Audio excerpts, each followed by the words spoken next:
Hello everyone, welcome to सरकारी हट once again. तो इस वीडियो में जो है हम लोग एक बहुत ही इंपॉर्टेंट डिस्कशन करने वाले हैं जो कि नीट यूजी काउंसलिंग 2022 से रिलेटेड है। तो आप सभी को जैसे कि पता होगा 11 अक्टूबर यानी कि आज से जो है आपके ऑल इंडिया कोटा के लिए रजिस्ट्रेशन स्टार्ट हो रहे हैं काउंसलिंग के लिए। तो वो जैसे ही स्टार्ट होंगे उसका प्रोसेस कैसे रहेगा, उसमें आपको किस तरीके से सभी स्टेप्स को फॉलो करना है और किन किन इंपॉर्टेंट पॉइंट्स का ध्यान रखना है उस पर भी मैं जल्दी ही वीडियो अपलोड कर दूंगा। और इस वीडियो में जो हम लोग डिस्कशन करने वाले हैं वो हम सिक्योरिटी फीस के ऊपर करेंगे। ठीक है, तो आपको पता है कि आप जब अपना नीट की काउंसलिंग के लिए रजिस्ट्रेशन करोगे, भले आप ऑल इंडिया कोटा के लिए करो या फिर किसी डीम्ड यूनिवर्सिटी के लिए करो, तो वहां पे आपको दो टाइप की जो फीस है वो डिपॉजिट करनी होगी। पहला आपका जो है रजिस्ट्रेशन फीस होगी और दूसरा आपका सिक्योरिटी फीस। तो जो रजिस्ट्रेशन फीस होती है वो आपकी नॉन रिफंडेबल होती है, ठीक है, जो कि 1000 रुपीज है। और जो आपकी सिक्योरिटी फीस है वो आपकी कुछ केसेस में रिफंडेबल होगी और कुछ केसेस में वो नॉन रिफंडेबल होगी। तो उस चीज को हम अच्छे से समझने वाले हैं कि रिफंड जो है वो किस केस में वो आपको की जाएगी, ताकि आप जो है मतलब उस नुकसान से बच पाए। ठीक है, तो अगर आपको इसकी प्रॉपर नॉलेज नहीं होगी कि जो आपकी सिक्योरिटी फीस आपसे ली जा रही है तो वो आपको किस केस में जो है आपको रिफंड की जाएगी, अगर आपको ये नहीं पता होगा तो आपको जो है काफी ज्यादा लॉस हो सकता है। ठीक है, जैसे कि सिक्योरिटी फीस जो है वो आपकी 10,000 रुपीज है ऑल इंडिया कोटा के लिए और 2 लाख रुपीज है आपकी डीम्ड यूनिवर्सिटी के लिए। ठीक है, तो उसके जो भी प्रॉपर रूल्स हैं अगर आप उनको फॉलो करते हैं तो वो सिक्योरिटी फीस आपको रिफंड कर दी जाएगी और आप किसी बड़े लॉस से जो है वो आप बच जाओगे। तो आप सभी से रिक्वेस्ट है कि वीडियो को प्लीज आप एंड तक देखना, उसके रूल्स हम सब अच्छे से समझने वाले हैं और बाकी उससे रिलेटेड जो भी क्वेश्चन आपके माइंड में होंगे वो हम ऑफिशियल ब्रोशर के अकॉर्डिंग डिस्कस इस वीडियो में करने वाले हैं। ठीक है, और आप सभी से रिक्वेस्ट है कि चैनल को जरूर सब्सक्राइब कर लें और बेल आइकन को प्रेस कर लें। नीट यूजी की काउंसलिंग से रिलेटेड जो भी इंपॉर्टेंट अपडेट्स होंगे, ऑफिशियल अपडेट्स होंगे, उसके बारे में आपको टाइम टू टाइम इंफॉर्मेशन इस चैनल पर मिलती रहेगी। ठीक है, और इस वीडियो को एंड तक देखने के बाद भी अगर आपके मन में कोई डाउट रह जाता है तो आप मुझे कमेंट सेक्शन में जरूर बता सकते हैं। ठीक है, तो स्टार्ट कर लेते हैं हम लोग अपना डिस्कशन। तो मैंने 4 केसेस यहां पर लिए हैं जो जो आपके माइंड में आ सकते हैं कि इस केस में रिफंड होगी या इस केस में नहीं होगी। ठीक है, तो पहले इन 4 केसेस को हम डिस्कस करेंगे, उसके बाद कुछ FAQs हैं इसके रिगार्डिंग, मतलब फ्रीक्वेंटली आस्क्ड क्वेश्चंस हैं, तो वो भी हम इसके बाद ऑफिशियल ब्रोशर से डिस्कस करने वाले हैं। ठीक है, तो देखो रिफंड जो है वो किस केस में होगी और किस केस में नहीं होगी। तो फर्स्ट केस जो है वो है हमारा, in any subsequent round seat is allotted to you without any seat allotment in the previous round, admission is taken by you, fees is refundable. ठीक है, तो हमारा जो है केस 1 ये बोलता है कि आप सपोज पार्टिसिपेट कर रहे हो। ठीक है, आपने फर्स्ट राउंड में पार्टिसिपेट करा, आपने सेकेंड राउंड में पार्टिसिपेट करा और क्या हो रहा है कि आपको जो है सीट पहले वाले राउंड में नहीं मिली। मतलब फर्स्ट राउंड में आपने पार्टिसिपेट करा, ठीक है, उसके बाद क्या हुआ, सपोज कि फर्स्ट राउंड में आपको सीट मिल गई, आपने एडमिशन ले लिया, एडमिशन लेने के बाद क्या हुआ, आपकी जो फीस है वो रिफंडेबल है।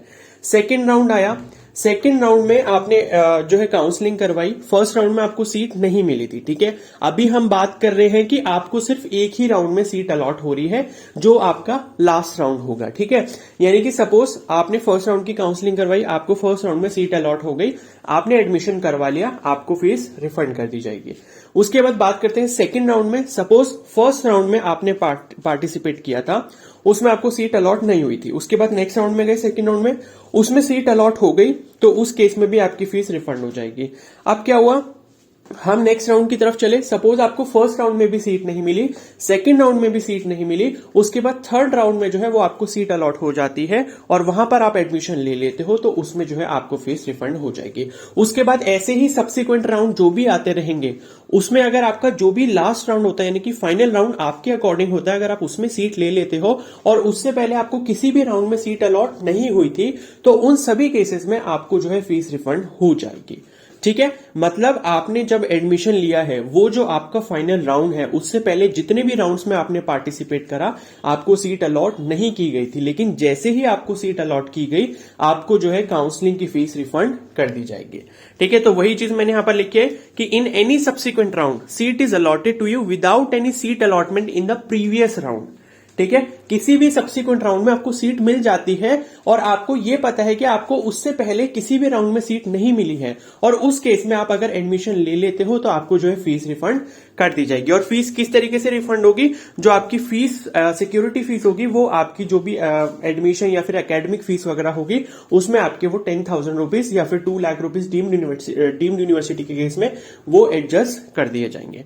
ठीक है, तो पहला केस तो ये बनता है। अब सेकंड केस हम लोग डिस्कस करते हैं कि in any subsequent round seat is not allotted to you, तो उसका रिजल्ट क्या रहेगा कि fee will be refunded to your bank account. ठीक है, तो देखो क्या है कि आप कंटिन्यूसली पार्टिसिपेट कर रहे हो। फर्स्ट राउंड में करा, सीट नहीं मिली। सेकंड राउंड में करा, सीट नहीं मिली। थर्ड राउंड में करा, सीट नहीं मिली। फर्दर राउंड्स में पार्टिसिपेट करते जा रहे हो, सीट नहीं मिली। Finally at the end of the counselling जितने भी आपके राउंड्स होने थे वो हो चुके हैं और किसी भी राउंड में आपको सीट अलॉट नहीं हुई है, तो उस केस में आपको जो है फीस वापस कर दी जाएगी आपके बैंक अकाउंट में। यानी कि पूरा काउंसलिंग का प्रोसेस एंड हो चुका है, लेकिन आपने सभी में पार्टिसिपेट करा, सभी राउंड्स में पार्टिसिपेट करा और उसके बावजूद भी जो है आपको किसी भी राउंड में सीट नहीं अलॉट हुई है, तो उस केस में जो है आपका जो सिक्योरिटी फी का अमाउंट होगा वो डायरेक्टली आपके बैंक अकाउंट में ट्रांसफर किया जाएगा। और ये जो बैंक अकाउंट में ट्रांसफर होता है ये आपका पूरा जब काउंसलिंग का प्रोसेस एंड हो जाता है उसके लगभग 2 से 3 महीने के अंदर अंदर हो जाता है। ठीक है, और यहां पर मैं आप सभी को एक इंपॉर्टेंट टिप देना चाहूंगा। ठीक है, वो ये है कि जिस अकाउंट से आप सिक्योरिटी फीस पे करोगे, मतलब जिस बैंक अकाउंट से आप सिक्योरिटी फीस पे करने वाले हो अपने काउंसलिंग के रजिस्ट्रेशन में, प्लीज उस बैंक अकाउंट को एक्टिव रखना जब तक आपकी काउंसलिंग का रिफंड वापस उसमें ना आ जाए। ठीक है, इस चीज को ध्यान रखना। अगर आप ये वाला जो बैंक अकाउंट है जिससे आप सिक्योरिटी फीस पे करोगे, अगर आप इसको बीच में चेंज कर देते हो या इनएक्टिव हो जाता है तो सिक्योरिटी फीस आपको वापस नहीं दी जाएगी। ठीक है, ये एमसीसी ने साफ साफ लिखा हुआ है, इसलिए बहुत ज्यादा इश्यूज आते हैं उसमें। तो आप सभी से रिक्वेस्ट है कि जिस अकाउंट से आप सिक्योरिटी फी पे करोगे उस अकाउंट को आप एक्टिव जरूर रखना जब तक आपका ये पूरा प्रोसेस कंप्लीट ना हो जाए, क्योंकि लास्ट ईयर भी कुछ ऐसे स्टूडेंट्स थे जिनके साथ ये प्रॉब्लम हुई थी, उनका अकाउंट जो था वो इनएक्टिव था। ठीक है, जिस वजह से उनको जो अमाउंट ट्रांसफर होना था वो नहीं हो पाया था, तो काफी बड़ा लॉस हो जाता है इसके रिगार्डिंग। ठीक है, तो ये आपको समझना चाहिए। ओके, तो हमारे 2 केसेस हो गए। उसके बाद केस थर्ड है हमारा, opted for first round counselling, seat allotted and admission not taken by you to proceed directly for second round. और इस केस में जो रिजल्ट आएगा वो है कि फीस इज रिफंडेबल। ठीक है, तो ये सबसे इंपॉर्टेंट पॉइंट है यहाँ पर, वो मैं आपको डिस्कस कर लेता हूं आपके साथ। तो ये है कि आपने जो है फर्स्ट राउंड की काउंसलिंग के लिए पार्टिसिपेट करा, उसमें आपको सीट अलॉट हो चुकी है। ठीक है, सीट अलॉट हो गई फर्स्ट राउंड की काउंसलिंग में, और क्या हुआ कि आपने वहां पर आपका मन नहीं करा कि मुझे एडमिशन नहीं लेना, मुझे जहां पर कॉलेज मिला है मुझे वो पसंद नहीं है। ठीक है, फर्स्ट राउंड की बात कर रहे हैं। ठीक है, तो उस केस में क्या है कि आप चाहो तो एडमिशन ना लो, कोई प्रॉब्लम नहीं है। उसके बाद आप सेकेंड राउंड में पार्टिसिपेट कर सकते हो, कोई प्रॉब्लम नहीं है। तो उस केस में भी जो है आपको फीस रिफंड कर दी जाएगी। ठीक है, लेकिन ये सीट छोड़ने वाली जो बात है ये आपके लिए वैलिड तभी रहेगी जब आप सिर्फ फर्स्ट काउंसलिंग में ऐसा करते हो। बाकी अगर फर्दर राउंड में किसी में भी आप ऐसा करोगे तो आपकी फीस वापस नहीं होगी। मतलब कि फर्स्ट राउंड में काउंसलिंग ली, आपने पार्टिसिपेट किया, ठीक है, उसके बाद आपको सीट अलॉट हो चुकी है। सीट अलॉट होने के बाद आपकी इच्छा करते हैं कि मैं एडमिशन नहीं ले रहा हूं यहां पर, और उसके बाद आप चाहते हो कि मैं सेकंड राउंड में पार्टिसिपेट कर लूं, तो उस केस में आपकी फीस रिफंडेबल रहेगी। ठीक है, तो केस 3 ये बोलता है। उसके बाद लास्ट केस हम लोग इसमें डिस्कस कर रहे हैं, उसके बाद इसके कुछ फ्रीक्वेंटली आस्क्ड क्वेश्चंस यानी कि एफएक्यूज डिस्कस करने वाले हैं। तो केस 4 है कि in second round in the subsequent once mop up and stray vacancy round, seat allotted, admission not taken by you, fees will not be refunded. ठीक है, तो उसका रिजल्ट ये है। मतलब जैसे कि मैंने अभी बोला, सेकेंड राउंड से आगे के जितने भी राउंड्स होंगे या फिर सेकेंड राउंड की बात करें तो उसमें अगर आप क्या करते हो कि जैसे कि सेकंड राउंड में आपको सीट मिली या फिर उसके बाद जो भी राउंड्स होंगे, थर्ड राउंड से फोर्थ राउंड जो भी होते हैं, ठीक है, यानी कि मॉपअप हो गया, स्टे वैकेंसी हो गया, स्पेशल स्टे वैकेंसी हो गया, तो जितने भी राउंड्स होंगे तो उन सभी केसेस में क्या है, आपको सीट अलॉट हो रही है। सीट अलॉट होने के बाद अगर आप एडमिशन नहीं ले रहे हो इंस्टीट्यूट में जाके, तो उस केस में आपको यहां पर फीस रिफंड नहीं होने वाली है। समझ आ गई बात? तो ये आपके सभी 4 केसेस थे।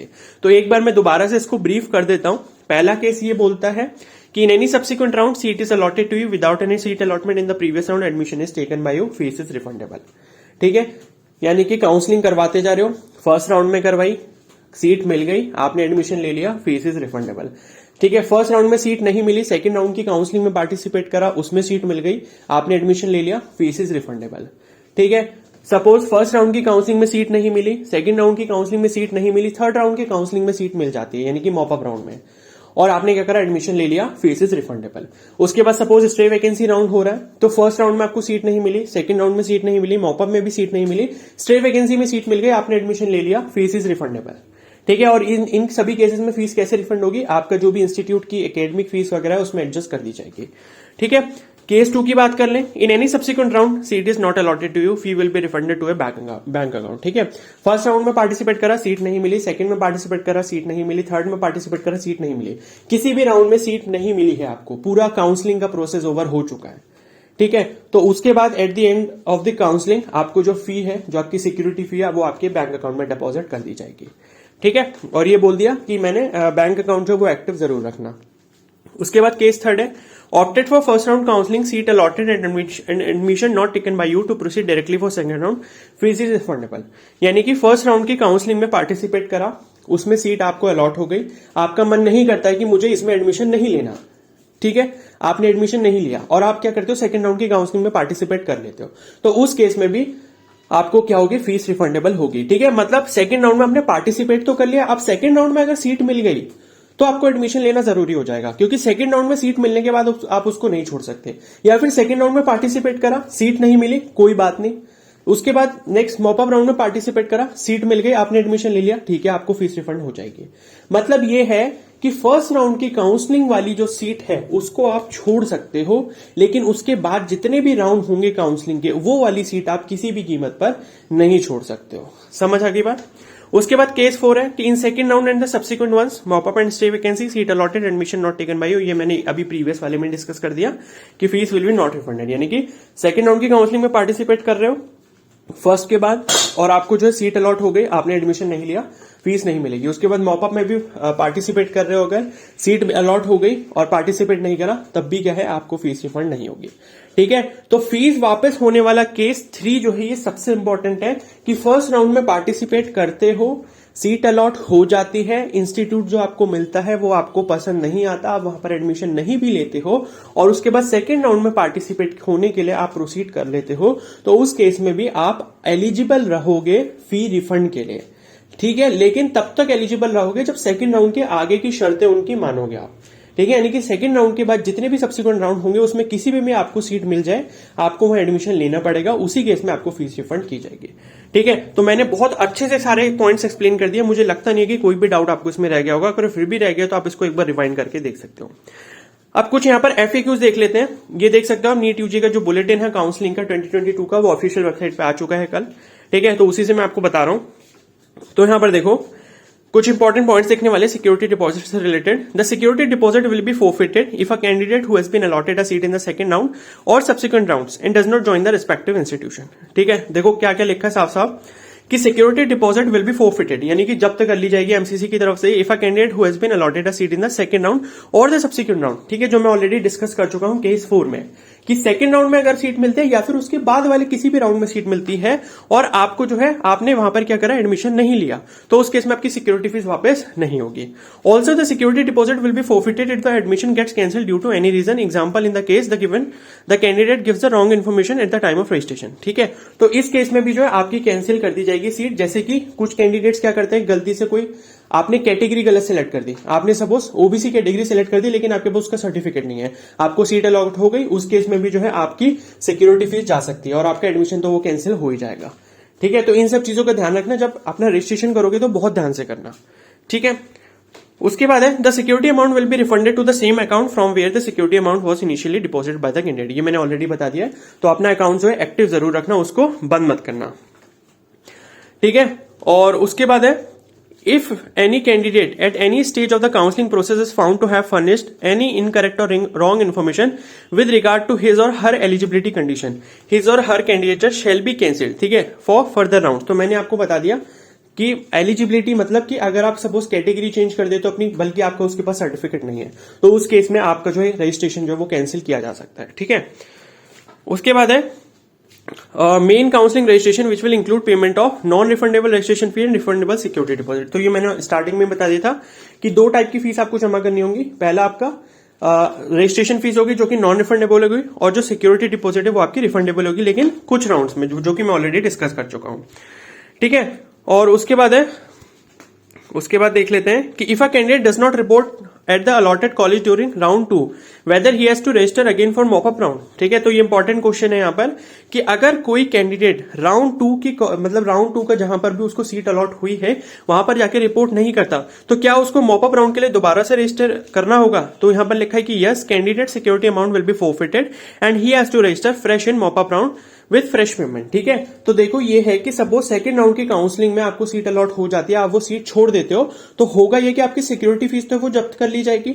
लेकिन अगर आपको उसके बाद में मॉपअप राउंड में अगर पार्टिसिपेट करना है तो आप कर सकते हो, लेकिन आपको पूरा फ्रेश रजिस्ट्रेशन करना पड़ेगा और सिक्योरिटी फीस और रजिस्ट्रेशन फीस दोनों दोबारा से पे करनी पड़ेंगी। ठीक है, तो ये भी मोस्ट इंपॉर्टेंट पॉइंट है। ओके, और उसके बाद है कि after I join second round of counselling, ठीक है, all India quota deemed central AIIMS JIPMER nursing, can I leave और resign to join state quota और प्राइवेट कॉलेज सीट। तो ये भी इंपॉर्टेंट क्वेश्चन है कि सेकेंड राउंड की काउंसलिंग में जो है आपने ऑल इंडिया कोटा में कोई भी इंस्टीट्यूट को ज्वाइन कर लिया है, तो क्या आप उसको रिजाइन कर सकते हो अपने स्टेट कोटा की सीट लेने के लिए, भले ही आपकी प्राइवेट हो या फिर मतलब स्टेट कोटा में गवर्नमेंट हो। ठीक है, तो यहां लिखा है कि once you join second round seat you will not be allowed to vacate from allotted second round seat as per direction by honourable Supreme Court. ठीक है, और उसके बाद लिखा है however if you are allotted a seat in second round and have not joined the college or institute in all India quota you can exit with forfeiture of security amount। ठीक है, तो बहुत इंपॉर्टेंट पॉइंट है कि suppose second round की counselling हुई all India Kota की, उसमें आपको सीट अलॉट हो गई। सीट अलॉट होने के बाद क्या करते हो आप वहां पर एडमिशन ले लेते हो इंस्टीट्यूट में, तो आप स्टेट कोटा में पार्टिसिपेट नहीं कर पाओगे। ये चीज आप अच्छे से समझ लो। ठीक है, तो यानी कि सेकंड राउंड की काउंसलिंग जब होगी, जब आपको सीट मिलेगी, तो आपको बहुत केयरफुल ये डिसीजन लेना होगा कि मुझे यहां एडमिशन लेना है नहीं लेना, क्योंकि अगर आप एडमिशन ले लोगे तो आप वो सीट जो है वो छोड़ नहीं सकते। ठीक है, सीट छोड़ने के बाद जो है आप स्टेट कोटा में आके सीट नहीं ले सकते। ले तभी सकते हो जब आप क्या करो कि सेकंड राउंड में आपको सपोज सीट अलॉट तो हो गई, लेकिन आपने क्या करा वहां पर जाके एडमिशन नहीं लिया, तो उस केस में होगा क्या, सिक्योरिटी फीस आपकी वापस नहीं मिलेगी, लेकिन सीट आप छोड़ पाओगे और उसके बाद स्टेट कोटा में पार्टिसिपेट कर पाओगे। ठीक है, तो ये बहुत इंपॉर्टेंट पॉइंट है जो आपको समझना चाहिए।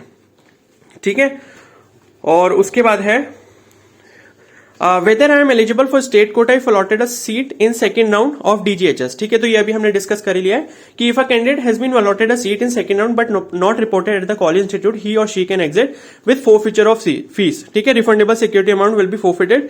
देखिए ये मैंने आपको बता दिया कि सेकंड राउंड में सीट मिल गई, आपने एडमिशन नहीं कराया वहां पर, तो उस केस में आपकी सिक्योरिटी फीस जाएगी और उसके बाद जो आप अपने स्टेट कोटा में पार्टिसिपेट कर सकते हो। However once the candidate joins a seat and allotted in second round of all India quota he or shall not be eligible for exiting the seat and not eligible for any other round of counseling including state counseling। ठीक है, तो देखो second round में ये भी important चीज है कि सेकेंड राउंड में अगर आपको सीट मिल जाती है, आप एडमिशन ले लेते हो, तो ना तो आप फर्दर राउंड ऑफ काउंसलिंग में पार्टिसिपेट कर पाओगे, यानी कि ऑल इंडिया कोटा की ही आप मॉपअप राउंड में भी पार्टिसिपेट नहीं कर सकते, ना उसके फर्दर राउंड जो भी होंगे उसमें पार्टिसिपेट नहीं कर सकते, और साथ ही साथ स्टेट काउंसलिंग में भी पार्टिसिपेट नहीं कर सकते हो। ठीक है, तो ये इंपॉर्टेंट पॉइंट है।